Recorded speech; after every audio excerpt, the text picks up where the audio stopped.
For our COBT viewers and listeners, it's Maynard and Mike here with something that we're super excited about that we don't get to talk about enough. As you all know, German energy policy and European energy policy, those are topics that we talk about a lot here at COBT. But what you also probably know is the election in Germany is coming up on Sunday, the 23rd. It's a really important election. A lot of things are being discussed. Energy is an important part of the equation for Germany, of course. So we have been very lucky over the years to make friends with Lars Schernikau. As you know, Lars wrote The Unpopular Truth about Electricity and the Future of Energy. This is his third appearance on COBT, but he's become just a great friend. Through Lars, we were also able to meet someone new to us who can really shed a lot of light on this equation. Dr. Daniel Stelter is a macroeconomist and a strategy consultant. He's a founder of Beyond the Obvious, which is a broad-based strategic think tank and sort of a publication and outreach house. He's a former senior partner and managing director with the Boston Consulting Group. He was there for 23 years. Lars was also a Boston Consulting Group leader in his time as well. Gentlemen, let me stop talking and say we're delighted to have you and really can't wait to wade into these things that we're struggling to understand them, and we found the right two guys to help us. So welcome. Thank you. Pleasure to be with you. Okay. Mike, before we jump in with Lars and Daniel, talk to us a little bit about what's going on in the markets and anything you think we ought to know going into the conversation. Yeah, Maynard, typically this year we've talked about volatility, but volatility has been pretty low here recently. And if you think about it, markets are really focused on one thing, and that's Trump. Trump's policies, what he says on a weekly basis. I mean, it's Doge this week, it's Ukrainian, Russian talks next week, then it's reciprocal, tariff agreements and threats the next week. And so it's just been all over the place, but the markets continue to kind of just gravitate higher. From a broader equity market standpoint, you're going to have NVIDIA. We haven't said that name in a while. They will report next week, so the market's going to be focused on that. And the one thing I want to say is Meta. Meta stock has been up 20 days in a row. That is a market record. Think about that. 3 weeks ago we were talking about DeepSeek, and this, we're talking now about Meta being up 20 days in a row, a record. So that's where broader markets are right now. From a crude oil standpoint, I think most people are focused on these talks with Russia and the U.S. over Ukraine. I think markets are basically talking about that. Crude oil is reacting to that. And we're kind of going sideways on crude oil. The thing we heard today, from a crude oil standpoint is there's been some rumors that OPEC might delay their production increases of 120,000 barrels a day starting in April. We'll see how that works out. But that would be probably a really small net positive, but I'm not sure how real that is, but it would be a net positive for crude oil markets. From a natural gas standpoint, we're just really going to talk about the EU market right now. EU storage is around 44%. Typical is around 54%. Natural gas on an equivalent basis there is roughly $15 an M. It's down from $17, $18 an M. I think the reason why it's coming back recently is just what we talked about a little earlier. These Ukrainian, Russian, a ceasefire, a peace deal there. That's a long way away, but the markets are kind of pulling up. No matter what happens, though, I think we'll talk to Lars about this as well. You're going to need probably LNG to basically supply gas in the summer for Europe. It's probably going to stay high for a while. The question is, are some of these EU countries going to basically allow for minimum storage levels, or are they going to have pull back on storage levels? And we don't know what's going to be on that yet. So interesting. We'll see how that plays out. The last thing we want to really talk about is just kind of set up this conversation is EU markets this year are just phenomenal. We're talking about Germany today. Germany is one of the best performing, if not the best performing European markets, up around 14.5% this year. European markets are up around 13%. That's in comparison to the U.S. market, the S&P, which is up 4%. So big outperformance on the EU. And it really kind of comes in the face of the EU markets that seem to be basically faltering, especially Germany from a GDP standpoint. And so I think what it's telling me is that people are expecting there could be some resolution in this Ukrainian-Russian fighting, and that's what it's sort of like a peace rally is going on right now. So look forward to talking to our two guests today about that. And with that, Maynard, we'll hand it back to you. Okay, great. Well, I didn't do the introduction of proper justice. We have Dr. Schernikau and Dr. Stelter. on the phone. I mean, we have brought in the big brains. Guys, I think for us, and I'll think a little bit about our audience, which are, energy people or people who love energy and all the issues and opportunities that come with it. The German election, we're probably a little myopic here in our community, thinking that energy is so critical because energy is affecting industry, and that's affecting jobs, and that's affecting the budget, and so on and so forth. We know the issues are much wider than that. Could I throw it to you, perhaps, Dr. Stelter, to just frame up how to think about this election? Because the other paradigm, of course, we have is the U.S. election, which, that's probably a really sloppy analogy to think about Germany. How should we kind of just big picture think about this election in Germany? Well, first of all, let's make it Daniel. It's much easier than this doctor. You got it, Daniel. The point is look, you might have hopes in the elections, and I have to tell you, most Germans don't have high hopes in the elections, and I'm one of these many Germans who have not higher hopes in the election. Why? Because what Germany needs is a fundamental shift in economic policy. I'm with you that, and Lars is going to build on it, I'm sure, that energy is critical for an industrial economy like ours. It's critical for wealth. We have a very broad coalition in Germany, basically of all parties, of all the former parties, in the path towards new renewables and all this kind of stuff, always based on the fairy tale of getting us into the land of cheap energy. The reality is it has led to high prices, as you know. It has led to scarcity. It has led to the fact that we are now, since 2018, actually, in the process of losing industry. It started out as a little bit losing. Now we can openly speak about deindustrialization. So what we need to do is we have to have a shift in energy policy. The second point is we had very good years until COVID, due to several factors which were beyond the government's control. One factor was we had some labor market reforms in the times of Gerhard Schröder, so 2003, long time ago. So the famous agenda 2010. Since then, we didn't have any reforms, but of course, it made Germany more competitive. This was a boon for Mrs. Merkel. She didn't have to do anything. She was enjoying a good time. The second point is, as you all know, we had the financial crisis and the euro crisis, and the euro crisis actually led to the ECB, Mr. Draghi stepping in, the famous words, whatever it takes, which basically meant bringing down interest rates, of course, helps industries, helps construction businesses. So this helped the German industry to perform well. Weakening the euro was even a bigger boon because the German economy was always geared towards exports because we have, auto equipment, machinery equipment, chemical stuff and whatever. So having a cheap currency made us more competitive. Having cheap labor, thanks to the labor market reforms, made us more competitive. And then clearly the access to Russian gas was also helping. So overall, we had a great economic times, which should have been used to invest in the country, to build roads, to build digital infrastructure, to invest in future industries, whatever. We didn't do this. We wasted it on social welfare. We have been, as you know, had followed a very generous immigration policy, basically borderless, mainly attracting lower and less skilled people, who are more difficult to integrate. So we wasted the money on all good stuff, but did not invest into the country. And then we had COVID. We had the already impact of the rising energy cost. We had the impact that the euro was weak, but it could not continue getting weaker at the speed before. And this basically led then to the breaking of the trend we had pre-COVID and leading to now 5 years of stagnation, out of which the last 2 years have been an outright recession with a shrinking GDP. And now to change this would require a change in energy policy, not possible with the Greens and with the Social Democrats, would require reforming the social welfare state, not possible with the Social Democrats, and not with the Greens and not with the left. And there are many more reforms.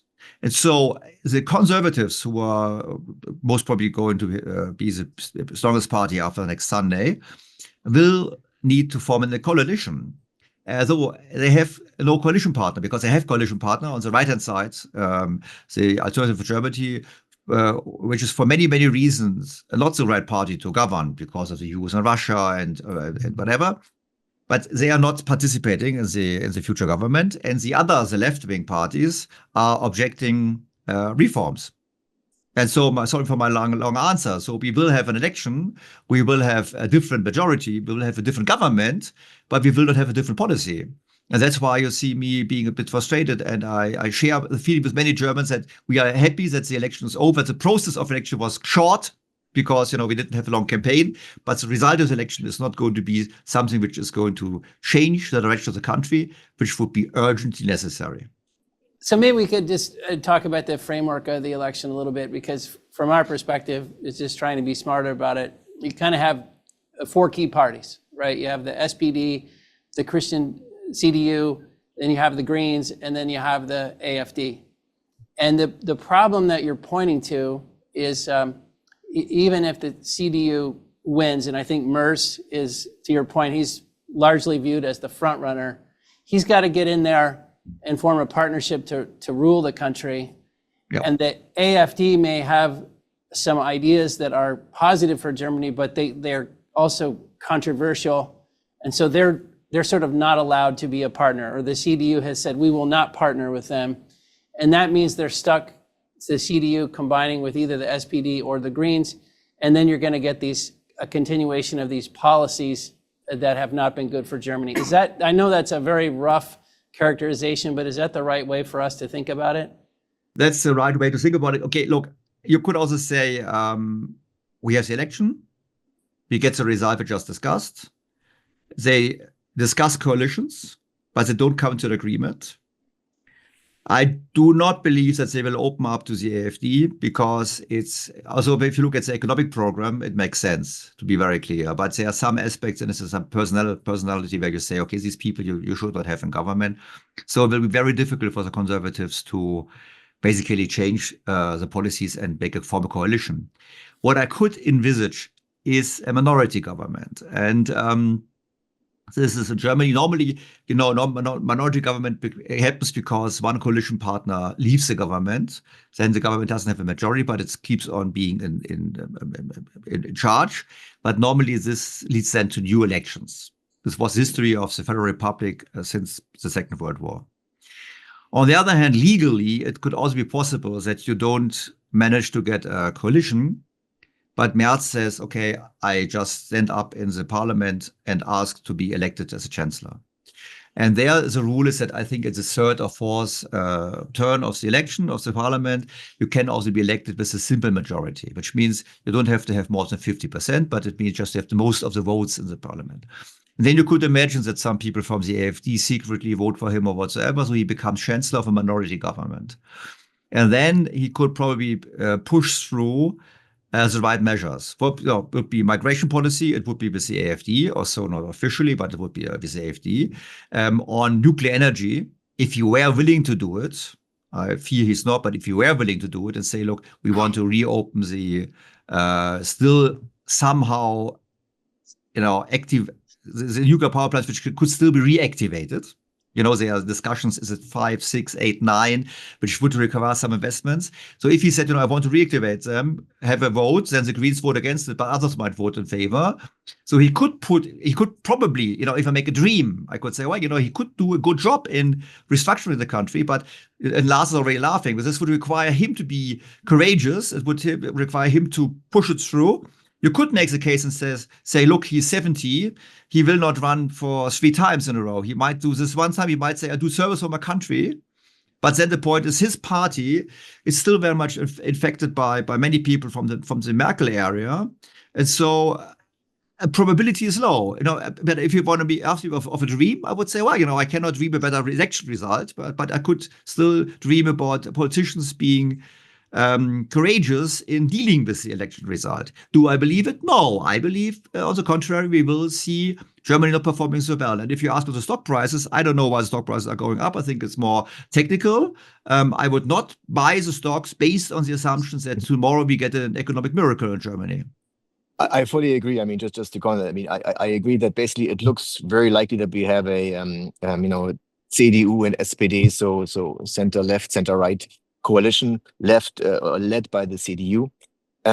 The interesting question is what happens with the FDP. Maybe Daniel has a view there. If they make it and be part of it, they might do the swing and maybe avoid having the Greens in the party. Because if the Greens are in the coalition, we're in trouble, right? There, nothing will move.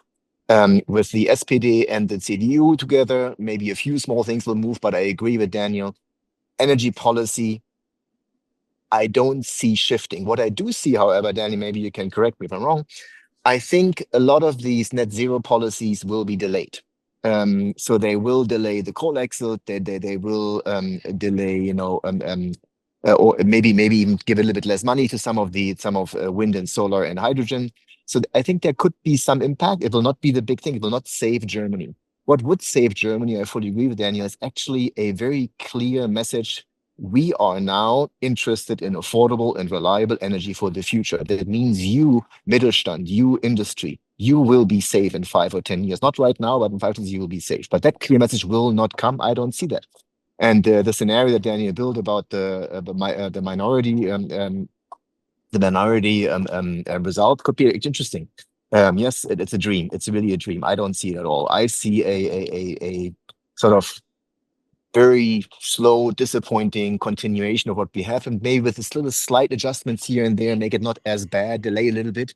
And then it's up to Germany actually to come out of this. Will they come out of it? That's the big question. Of course, you have big skeptics here. You have me on energy, but also Daniel has done a lot of work on energy. He's written books. He's done a lot of stuff in this and really knows how it works. But the people are frustrated. And they're not only frustrated about the economy, because I have a sense that it has not gotten to all of the people yet. Because the unemployment is not that bad, right?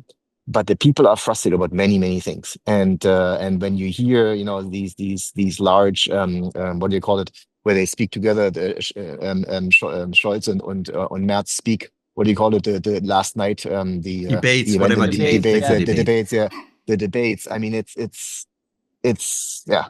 I'm not very hopeful. Well, lots of questions, guys, but one is. Leaders of big business in Germany, are they speaking out and explaining, look, these are the pressures we're under.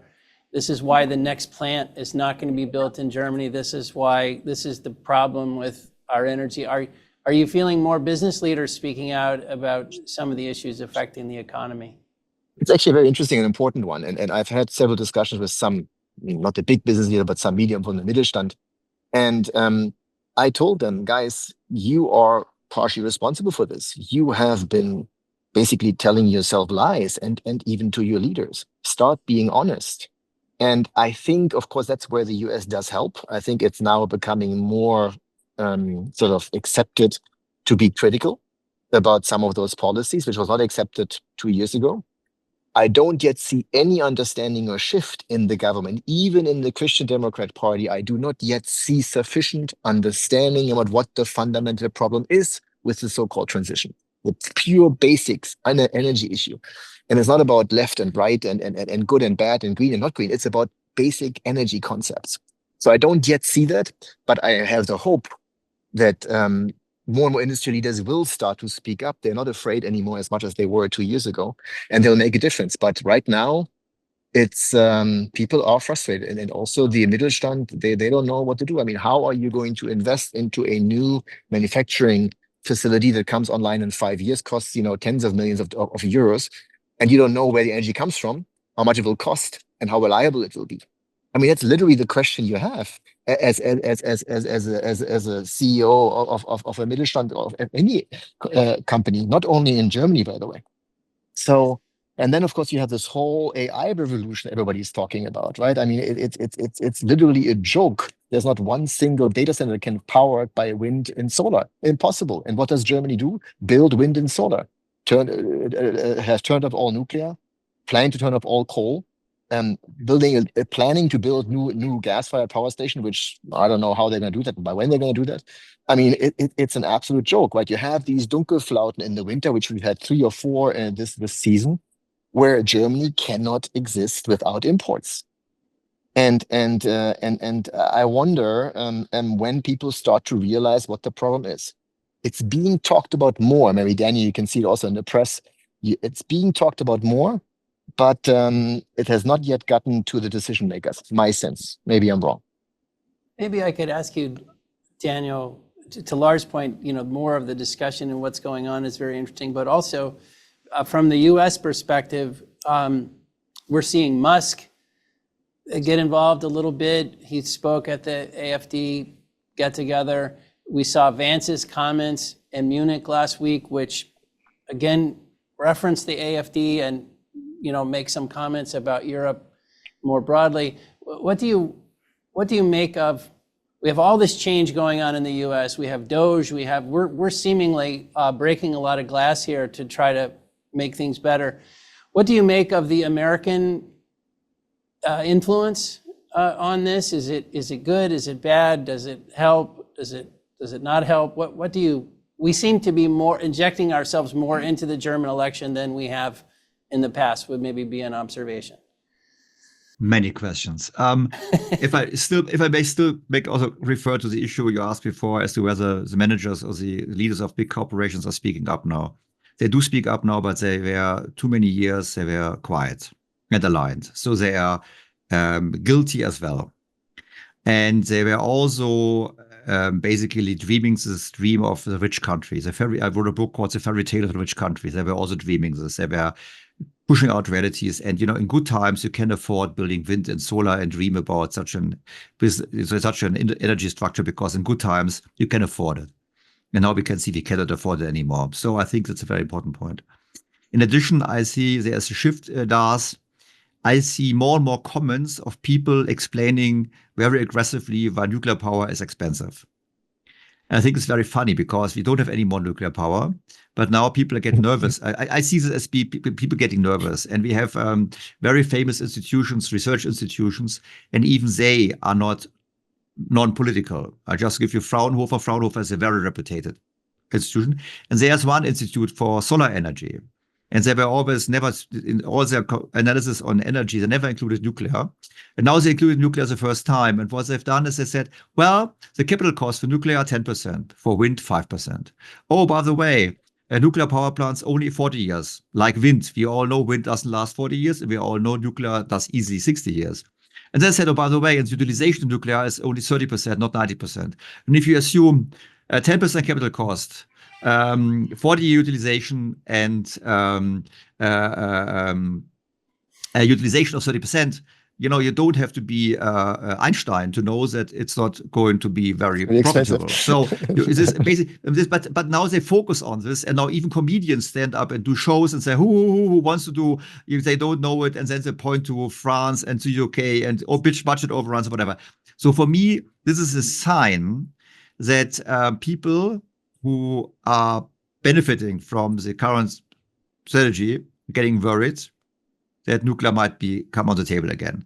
And so that's for me a sign. So I could say I take this as a positive, if you want to say. I see this increased aggressiveness fighting against something which you don't have anyhow right now. I see as a positive sign.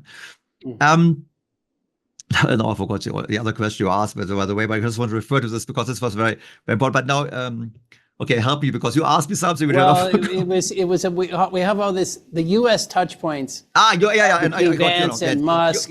So the point is, so my view on this is the following. Had Kamala Harris been elected, Germany would have continued its dream of fairy tale world that everything is fine and whatsoever.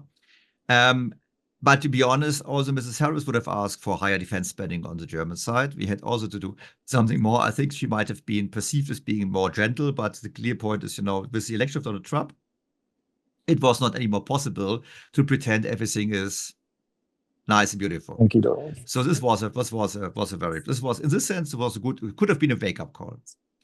The wake-up call didn't really resonate. They were keeping on saying, well, Trump, it's this orange man. We don't have to tell you. I don't want to go into politics. But they said, okay, we don't take him serious.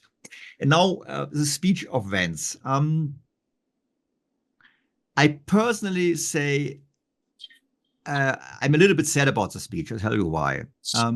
It's not that he was making the wrong point. I think he was making a reasonable point about the way the direction of the German politicians were underscoring how right he was, because they were basically all saying he should not say it, he should not be allowed to do whatever. So basically, they were proving his point in a certain sense.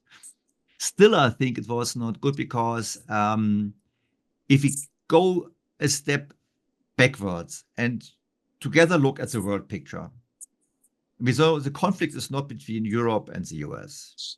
The conflict is between Europe and the US and the other Western countries with Russia, China, Iran, North Korea, this BRICS plus whatever. So this is the conflict. This is US dominated world, this is multipolar world, but this is a big struggle going on. And it's clear that Germany, that Europe has to do much more in defense, has to be, so it's a good point, but it's better to get people aligned than to create a conflict. So going now and say, okay, we do now a deal with Ukraine and Russia, or with Russia over Ukraine, and then we let the Europeans be informed and report the result, it reflects the power. You know what I mean? It's perfect, but I think it's content-wise, it would have been somehow better to face safe, take the Europeans along to get them on board. That's what my view is. So it's as a content, I agree with him. I think we have to change. I would have personally have hoped to have it done in a more, bridge building, face saving way. Yes. Now we are where we are. I think it's good that we are pushed.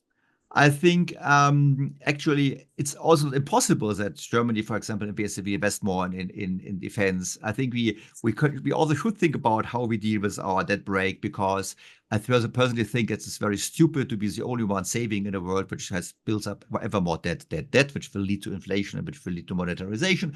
So it would be good to invest more. But clearly, this would again require a government, A, being able to have a correct analysis of what's the problem, B, coming up with the right solutions, and C, being able to implement them. And I doubt on all three aspects. I already doubt what we will have after the election. So the conflicts will continue with the US, which I personally regret, because we have to see the big conflict is a global conflict. It's going to be the conflict for the coming decades. And it would be much better for us to have a realistic view there than basically focusing our energy on saying the Americans are wrong, then instead of saying, how can we win this battle together? You mentioned the debt break, which is interesting. I think I saw, it was an interview with Olaf Scholz, and he was talking about the average G7 country has debt to GDP of over 100%. The US is in the 120, 130 level. Japan is higher, but Germany has a debt to GDP of 60%. So it sticks out, I believe, as a strategic advantage for the country. But yet, because of the laws around it, the country really can't spend more. That's an interesting feature. Do you feel that? You just answered the question in some ways. If that was released, the question is, would the money be spent correctly? What's your outlook for seeing some change in those rules over the next year or two in Germany? How much time do I have to answer? As much as you like, sir. You are the guest. Okay, so please, Lars, I have to go a step back. I have to because it's worthwhile to explain it. So the first point is, as I told you, we had great years before COVID, but we didn't save money. So we could have invested in the country. We could have been invested in the military. We had some money. We wasted it on social welfare, on immigration, and on energy, whatever. Yeah, energy. We wasted a lot of money. So the first point is there was enough money and we could have spent it more wisely. And people who are against taking on more debt are criticizing politicians and saying, you spent the money on the wrong stuff. Why should we give you more money? And I think it's a fair point. I give you one data point. The German government spends about 3% of GDP in order to support businesses. So sometimes it's for transformation, for some energy change or whatsoever. So 3% of GDP. In 2015, it spent 1.5% on basically subsidies. So if we were to go back to 1.5% from the 3% we have right now, we talk about more than 60 billion in savings. You could do this, and you have 60 billion in money. If you go back in the social welfare system, back to the level pre-COVID, 2019, it's another 20 billion. So we have discussions around, because some politicians have proposed, we do this spending cut, this tax cut or whatever, so this adds up to about 100 billion. And people say, it's impossible, 100 billion, we don't have any money. It's not true. If you were to reform and you go back to the subsidies and social welfare, you can easily cover this 100 billion. You don't need to do that. So. And so it's basically being a political decision. They wasted the money, and now they say, oh, we don't want to do this. Now, you said we have a debt level of about 65% GDP, which is true. But the point is, and by the way, the point is also holds true to the US, the true debt burden is much higher. Because the entitlements, if you take the entitlements, the US has a few 100% of debt to GDP. Germany has about 450, 480% debt to GDP because of promises for pensions, for healthcare, for whatever, for the elderly generation. No one has saved for it. So if you come down to these financial promises, we have debt. So I would say we have to reduce these hidden liabilities by reforming the pension system, by reforming the healthcare system. And in doing, when we do so, we have ample space to take on more official debt. And I'm in favor of doing so, especially also because, first of all others have high debt. And especially because we don't have the German mark anymore, but we have the euro. And if we change the euro, we have the euro together with Italy, with Spain, with France. And they by no means forget about them ever being willing to save. So in the end, the euro is going to be a currency like the lira, the former Italian currency, and they will print money. They will create inflation. But if they create inflation anyhow, it's stupid to be saver. It's more smarter to take on a credit and to refurbish your military and the infrastructure you have. So the long answer is there's a good argument against loosening the debt brake because we have idiots running the country. There's a good argument of taking on credit because we really should do it, because we need to invest in military and whatever. And given the fact that we share our currency with other countries which are not going to save any time, which means the euro, as like the US dollar, has to have higher inflation in order to keep the debt officially payable. We all know it's just paid back in devalued money, but officially we go bankrupt. The same was true for the US. So that is my answer. And the point here is now the following. The Social Democrats, they always say, oh, we have to give up the debt brake because they don't want to work on the entitlements. And the Christian Democrats, they don't want to open it up because they say, okay, but we could save money. And so we're in a deadlock here. And, and last point is when I make this point, the finance minister, until a few months ago, and he was fired, the Liberal Democrat, he always criticizes me because he says, if we keep on, if Germany starts taking on debt, then the euro doesn't exist anymore because then the interest rates go up for us. And if the interest goes up for us, the interest rates for France and Spain, they go even higher and then they run into trouble. So his logic is we have to be the role model in conservativeness in fiscal policy in order to support the whole European project. And I say, yes, he's right. But the point is, you cannot support it forever in this way. Because if they keep on taking on debts, the markets will realize that in the end, it's the German taxpayer being for it. The German interest will also go up.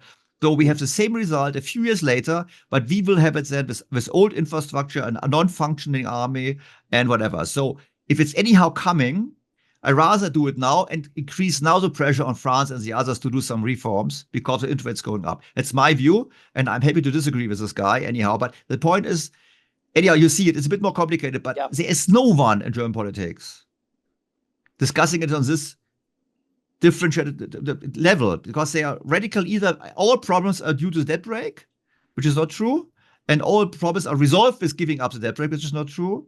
And so we need to have intelligent policy. And I can tell you, intelligent politics is something other than intelligent policies, as you know. So intelligent politics doesn't exist. And therefore, I fear intelligent policies will not be implemented. Lars, when we kind of first met you 3 years ago, you were talking about German energy policy really kind of putting a country in a weakened position, and you were dead right. I mean, we are here at this point in time. And what it really one of the things that I started thinking about is that the U.S. was kind of following their policies in the renewable side, but we really have quickly tacked away from that. We're talking about nuclear plants reopening, reinvesting back in nuclear plants, gas plants coming on. And I guess my question is, you guys close your nuclear plants, coal plants are going down. Do you see a scenario where maybe you're now followers where the U.S. is kind of going that direction again? Do you see Germany potentially having to tack back that? Is there anything that we can look back? And the reason I say that, if you look at like Norway's pretty pissed off that basically they have to export power to the EU and driving their prices, and they're pushing back on that. Just maybe some thoughts there about what Germany can do just from a nuclear standpoint. Or you said, I don't know how they're going to get any gas plants. Maybe talk a little bit about that, of where you see that in the next 12 months or so, maybe 24 months. So the US is in a different position than Germany, obviously, where the US has amazing amounts of resources that Germany doesn't have, right? So there is a huge gas reserve, a huge oil reserve, there's a huge coal reserve. And your current government actually starts to realize, even on the coal policy, that actually coal is safer than gas. They did say that because, Mr. Trump said very eloquently, no bomb will destroy coal, but a bomb will destroy a gas pipeline, right? At the World Economic Forum. Anyways, but so the US absolutely has turning around, investing in nuclear, investing in coal, reinvesting in coal, even starting to think, not yet, but gas and oil, of course, and even coal is not a taboo anymore. Germany, of course, has basically turned off nuclear, has basically said no to coal, says yes to gas temporarily until so-called green hydrogen will come, right? And of course, it's much, much further down the drain where the US ever was, number one. Will it change? Of course. It has to change. There's no way around it, right? And the earlier the change, the less painful it will be. Because the right wing has an energy policy which is correct. They have many other problems which are not correct in my personal view. And of course, if Germany waits too long, it will turn the AfD at the next time, will get the majority, right? And then there's different troubles to be considered. So in my view, it will have to change. And yes, Norway is not supporting anymore. France is not supporting the same way anymore. People realize that wind and solar plus batteries are not going to be the solution. So what to do? Next, people will realize that actually domestic coal is better for the environment than imported US LNG. People will realize at some point that it's a fact, right? So yes, we need to get nuclear back. We need to actually invest in coal and in gas, right? And the big question for me is that maybe on geopolitics side, if this whole Ukraine thing resolves, and if Trump actually really does take that lead role, which he's currently trying to take, then what? Then sanctions will possibly be removed. So Russian gas will come back to Germany? Maybe, right? Maybe. So I think changes are coming. They will come right now with this current government. I think Daniel and I tried to explain, we don't see that immediately coming, but I don't see any way around Germany making a shift in energy policy. And the earlier they make it, the better. The later they make it, the uglier it's going to be. May I just make one comment? First of all, we have gas ourselves. So with fracking, we could generate gas for 20 years our needs. But just That's correct. chose not to do it because in Germany we see these videos from the US where water is burning, and this is basically the standard. I know it's wrong, but that's what we have. Lars is right on the outlook. My question would be to you guys about what is the strategy of the US. Because if I were now a rational president saying, okay, my big battle is with Russia or with China, actually, it's with China. I would like to have Russia more on my side, actually, than on China's side. So I would like to find a way of getting to a deal with Russia. I would then also say I don't want to have a deindustrialized Europe and Germany. And I would therefore say sell as much gas as you can to Germany, and some of the receipts you have to use in order to reconstruct Ukraine. This would be my deal. Now, listening to press conferences of Mr. Trump, he is basically saying to Germany, German companies, come to the US. We have cheap energy, we have lower taxes, and we have much less regulation. So he basically doesn't need any tariffs to be more attractive. That's why many companies already have decided to move. So if Mr. Trump focuses more on the point around weakening Germany in order to have German companies to move to the US, then he was not going to get us cheap gas.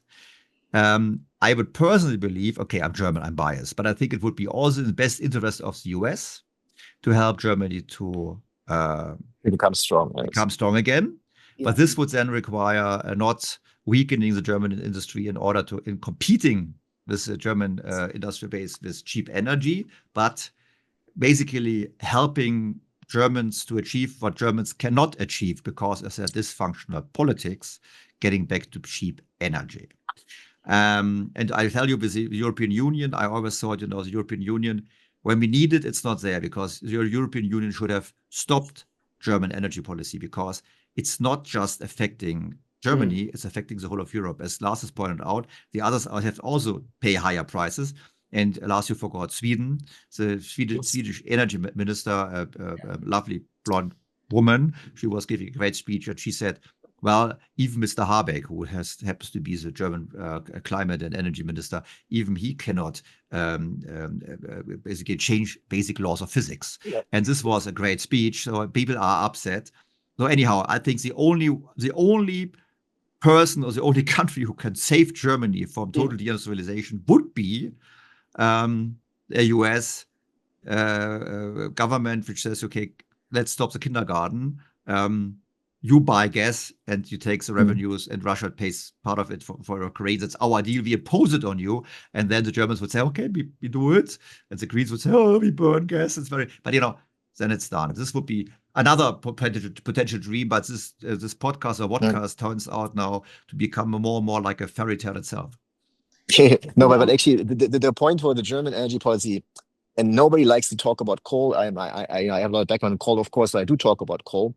When Germany realizes the benefits of coal for Germany compared to imported LNG, the low cost compared to even nuclear, the easiest, quickest solution is actually that. It's very, very unpopular, right? And nobody or very few people are willing to talk about that. I think they will be forced to, and you will see delays of coal plant closures. You will see that. Even the upcoming government will have to do that. There's no way around that.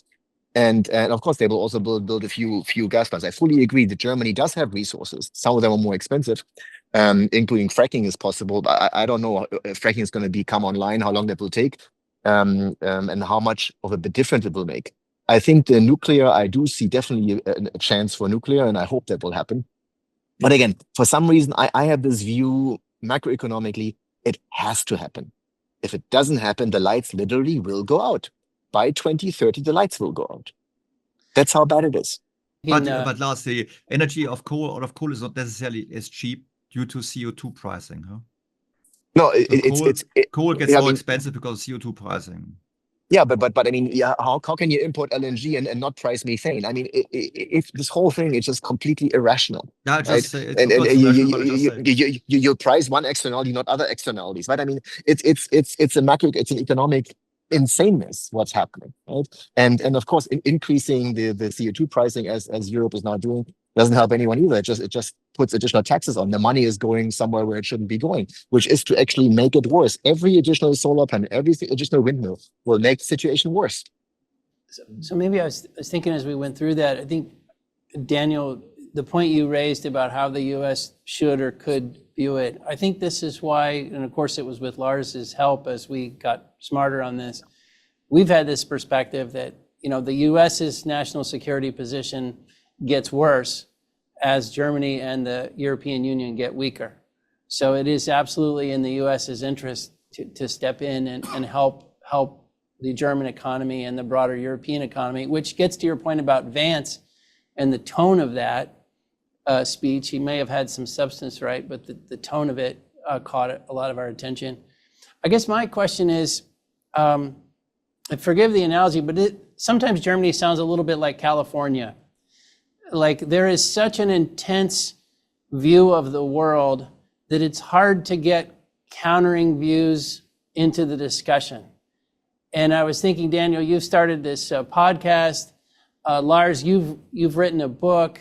So you guys are both, speaking out for what you believe to be the right things. But that Vance speech last week was at some point talking about more open discussion, more open debate, breaking through some of the ways in which we exclude certain ideas.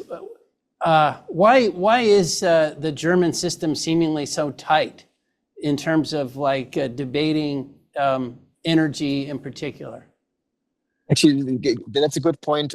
Sorry, Maynard, because this whole discussion about also Trump and Vance supporting the AfD so openly, so outly, actually, I think it's a mistake.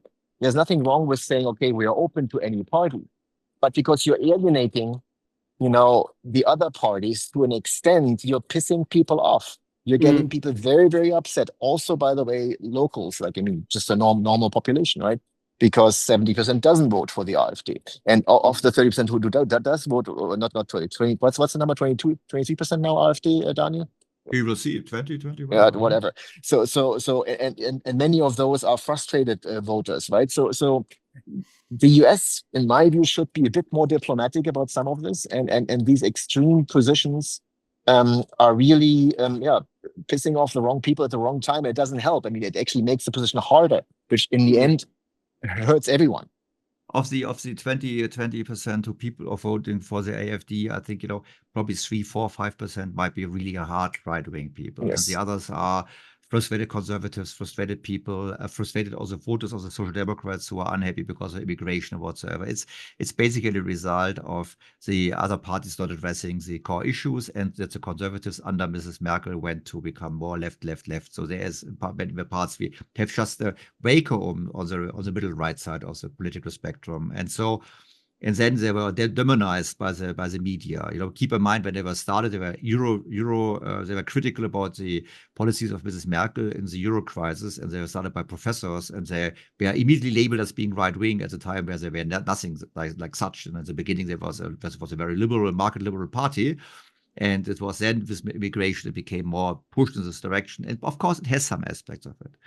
So you said, why is it not possible? The point is, first of all, it's possible, but the point is, and we all heard about the 60 Minutes of CBS, which is, of course, when you see these law enforcement people, you say, come on, it's just, you feel ashamed of being a German. But the broader sense is we have a big coalition in the media, and again, it's not all media, but journalists tend to be more on the left and tend to be more green voting and whatever, and so you get a spin. And on all these debates, for example, you always got a certain spin. You knew that the green candidate, Mr. Habeck, is going to be not really attacked, that he gets nicer people asking him questions.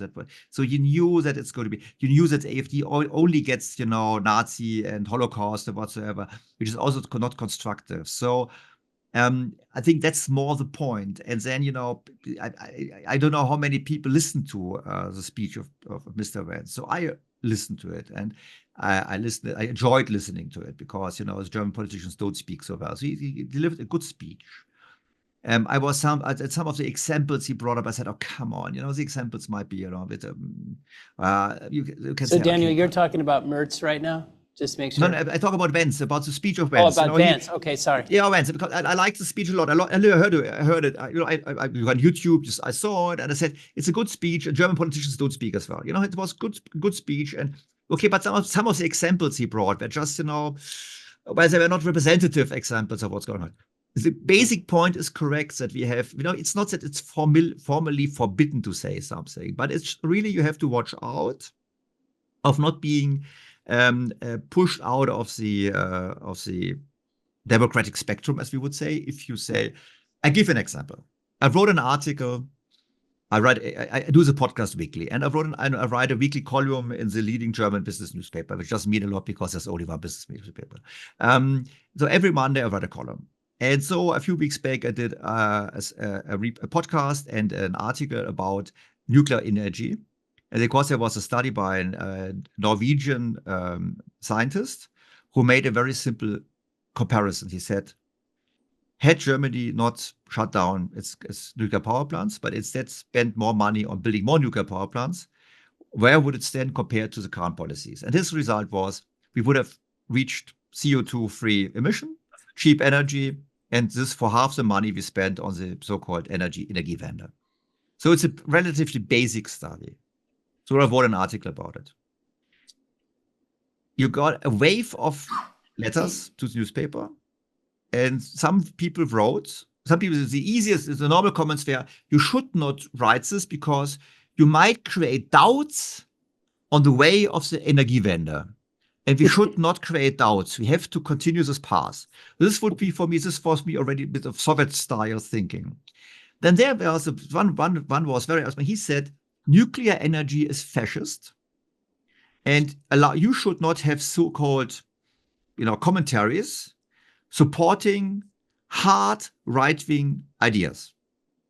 And again, I was just writing about might have been better not to shut out. And that's the discussion. And again, that's why Vance was right. And you said I didn't like his tone. I didn't like this tone. I just said it's not the right means of giving a speech in this court, because he was right. He said to the people sitting there, you think you're the elites. You are basically just sitting there because you were elected by other people, or like Mrs. von der Leyen, not even elected. You have to serve the people. This was the right point, but still, stepping on the feet was in this context not helpful. That's the only point. So don't get me wrong. And so you ask me, why is this discussion? I think it's the Energiewende, because, it's all parties besides the AfD, because it didn't exist at the time, have been complicit in doing this. They all have to say together to the people, we were wrong. And that's what they don't want to do. They don't want to admit this. And the industries as well. Industry as well. Yes, industry as well. And then you get all the same arguments. And you say nuclear power. But even the nuclear power, even the utilities don't want to put on, again, nuclear power. And I course they don't want to put it on, because the risk that the next government shuts them down again in 2 years' time is so high. Who would invest? It's a no-brainer. But that's the level of discussion. So you see me, anyhow, but so it's an overall process of making it more complicated, which is not only the case in Germany. I think it's in overall Europe with some discussions. I personally hope that it's going to change. I'm with Lars. The risk is very high. It's going to change too late, because when we have in 4 years' time the next election, latest, because if we get a minority government, or if we get this one of the coalition, it might even be 2 years, you will see a rise of the AfD. And I will tell you, you will also see a rise of the hard left. So many people in Germany fear so-called Austrian situation. I don't know if you know about Austria. Austria is a small country close to Germany. I have to, sorry, it was a joke. Don't mistake it with Australia. And they have, there is a far right is the biggest party, and they just wanted to form a government with the conservatives, but the far right would have been, the chancellor would have been in charge. And then, no, it didn't manage. But the people say, we run the risk that the AfD is the strongest. And I always say, no, it's the wrong worry. My worry is we become like France, because look at the French parliament right now. We have a majority of more than 50% if you combine the far right and the far left. And currently, what we see in the polls, and this is going to be a big surprise on Sunday, is we see the far left jumping. It's 3 or 4 months ago, last I would have told you they don't make it. Now we know they will definitely make it. They will definitely make it 5%. The last poll was 7%. Today you heard even about 9% vote for the Linke, hard left. Now we have deindustrialization, job losses, empty government coffers, which means we will have some austerity whatsoever. This is a recipe for radical parties on both sides. So my worry is we get French results. We get a strong right, and we got another strong left. And then you can think that people now are demonstrating against the right on the streets. And they say, we should never repeat 1933, because 1933, we know Hitler only got in power because of the conservatives making a coalition with him, because they said, okay, he's going to fail. Unfortunately, it didn't fail. Unfortunately, we all know it led us to disaster. So the down road is then that we have the choice in Germany only between far right, far left, and the diminished center. And this is a nightmare scenario. And this is, if you are now actually an energy podcast, this is what happens if you destroy the fundamental foundations of a successful economy. We not only do this with the energy, we also did it with other industries, like with the automotive industry. If I may just say about it, we're very clear, I think, electric vehicles are superior. There's a future technology. But European politicians have pushed it too hard, too fast, too strong. Mrs. Merkel, already 2017, after one of these European conferences, she said she doesn't see a good future for the German car industry. Sie sieht schwarz auf Deutsch. And the point is, if I'm in charge of a government, in which it's the core industry of my country, which is the foundation of the wealth of my country, is facing big challenges, what am I going to do? I'm going to set up a plan and say, okay, how do I make sure it's going to end well? And then look what China has done. The Europeans have said, we go for electric, and the Chinese have done, you go for electric, and we will deliver it to you. So they secured the raw materials for batteries. They developed the batteries. They secured the whole value chain for batteries. They started with electric companies. They started And they have the sourcing energy to make it. They did all of this. And the German Europeans said, okay, we just tell you cannot sell any more combustion engines, and you deal with it. The problem is, it's such a big challenge, such a transition. You can only survive the transition if it's a concerted effort of industry and government. And this is the biggest failure. And now the industry falls apart, the energy is not going back, and therefore we get now most probably incompetent government again.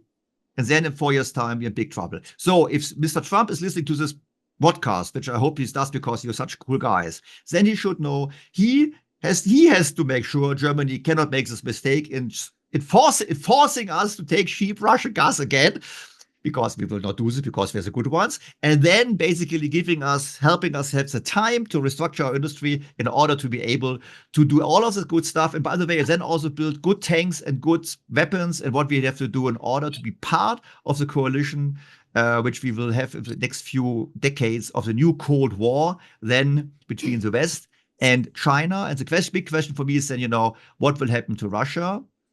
Because Russia is the world superpower if it comes to the raw materials, which, by the way, also means that sanctioning it is totally stupid. If you want to bankrupt Russia, Russia needs to have cheap oil prices, low oil prices, not high oil prices. So if you want to bankrupt them, you have to drill, as Mr. Trump would have said. Anyhow, so this is a big question for me. So if you want to do something for us, help us to solve our problems, because our politicians are not able and not willing, because they don't get it. Guys, this is fantastic. This last part, it's so serious, and it's such a important moment in history. We're honored to have you guys come and talk about this. We feel clearly smarter having done it, and we're going to spread the word. We're going to get this discussion to all the energy friends we have. Daniel, thank you so much for joining us. Lars, we appreciate you so much. We'll attach information on how to sign up, Daniel, for your podcast and learn more about what you're doing. And Lars, we're always excited to tell the world what you're doing. So thank you so much, guys. We really appreciate it. Thank you. Thank you. Okay. Thanks, everybody. Ciao.